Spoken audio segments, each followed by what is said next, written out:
significa homem, varonil, é uma palavra antiga que por um tempo ela caiu em desuso, mas os pentecostais utilizam essa forma vocabular dentro do seu léxico pessoal.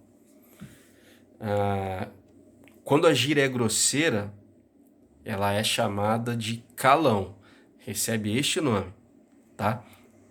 Ela também vai estar dentro de uma linguagem grupal, de uma língua grupal, mas quando ela usa um termo muito grosseiro, né, muito torpe, muito frívolo, então é chamado de calão. Seguindo, língua escrita. Na língua escrita, nós temos a língua não literária. Ela apresenta as mesmas características das variantes da língua falada, tais como a língua padrão. E o coloquial, a inculta, o avulgar, regional, grupal, incluindo a gíria e a técnica. E tem as mesmas finalidades e registros conforme explicaremos a seguir. Enfim, a linguagem não literária é o contrário da linguagem literária. A linguagem literária é aquela linguagem poética. Se ela é poética, ela é conotativa. Ela utiliza figuras de linguagem para se expressar. Está ligado também à estética, à beleza. E a linguagem não literária? A linguagem não literária pode ser chamada de linguagem literal. E essa linguagem literal, ela é utilizada por todos os grupos que falamos até o momento, ok? Bom, a língua padrão é aquela que obedece a todos os parâmetros gramaticais, como já falamos. E essa é a língua escrita. A língua escrita é aquela que obedece todos os parâmetros gramaticais, seja de regência, seja de sintaxe, né, que é um campo da sintaxe, que é uma frente da gramática da língua portuguesa. A língua padrão também, ela precisa obedecer, né, os padrões de concordância, de gênero, de número, de grau, né? A língua padrão é aquela utilizada nos livros didáticos, bem como com pessoas que não se têm intimidade ou em ambientes formais. Por exemplo, a igreja é um ambiente formal. Esta aula que estou aplicando a vocês, esse ambiente é um ambiente formal que exige que utilizemos aqui a linguagem culta, o padrão culto da língua, considerando, portanto, por sua vez, os ouvintes também, aqueles que participam desta aula, ok? A linguagem coloquial. A linguagem coloquial segue aqui alguns exemplos. Me faz um favor, vai ao banco para mim. Olha só que nós temos aqui no coloquial que se difere do padrão culto da língua. Me faz um favor. Talvez certo seria você dizer, faz-me um favor. Vai ao banco para mim. Ou melhor, vai ao banco para mim. O que se exige da gramática não são as abreviações. Então aqui deveria ser, vai ao banco para mim.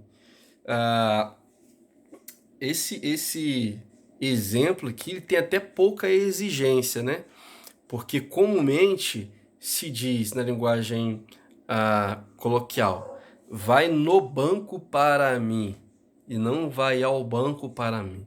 Quando a pessoa diz vai ao, poxa, é um grande avanço. Isso eu digo nas ruas, né? Porque comumente no dia a dia não se utiliza a preposição a. Ao invés da preposição a, as pessoas falam vou no, mas o verbo ir, ele exige a preposição a. Vai ao banco ou vou ao banco. Aí tem aquela questão daquela regrinha do acento grave, né? Indicador de crase. Vou ao banheiro e não vou no banheiro. Bom, a crase no caso das palavras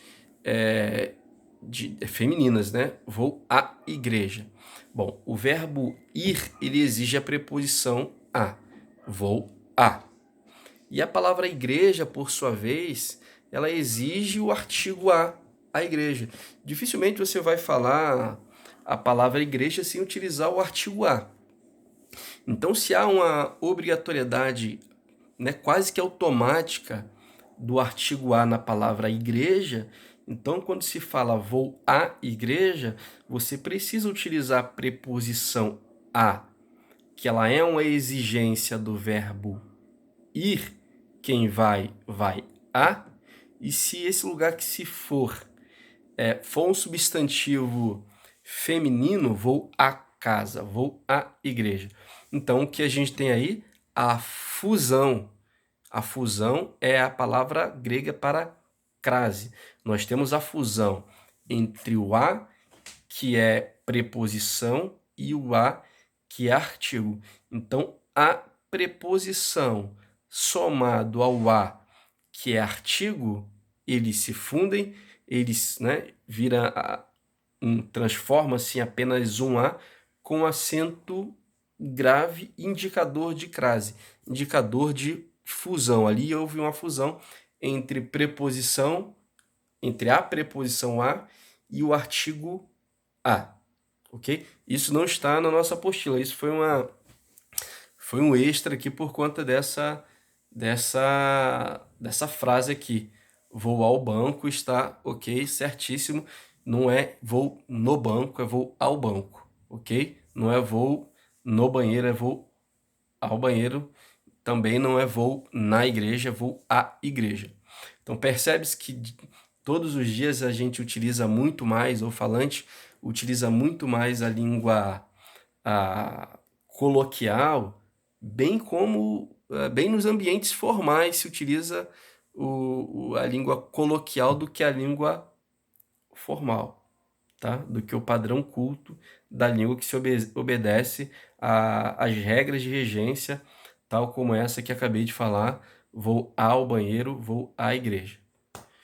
A língua vulgar ou inculta, que segue um exemplo, ó, algumas palavras aqui, né? A palavra açúcar com 2 S's. Ou a palavra vassoura com um S só em lugar de vassoura.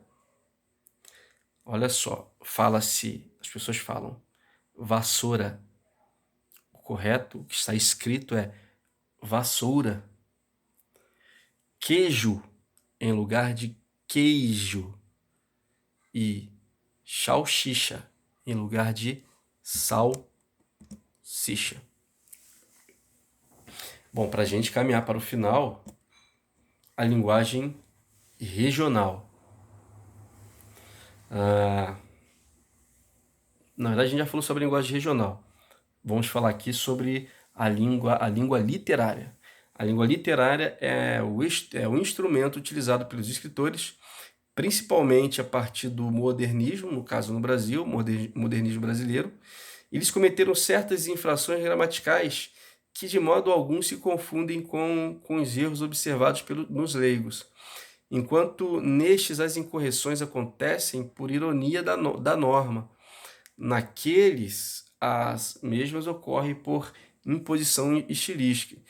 Então, naqueles falantes que se diferem, né, por regionalismo, dentre outros que nós já falamos aqui, que utiliza a linguagem de forma... utiliza a linguagem coloquial no lugar da culta, isso se faz por certo desvio e incompreensão. Já esses gramáticos do modernismo brasileiro, se utilizou por conta de um capricho estilístico. A gente tem aqui um trecho do Mário de Andrade. Ele diz, abre aspas, Macunaíma ficou muito contrariado. Aí a palavra aqui, imaginou e disse pra véia, fecha aspas. Então, queridos, nossa aula chegou ao fim.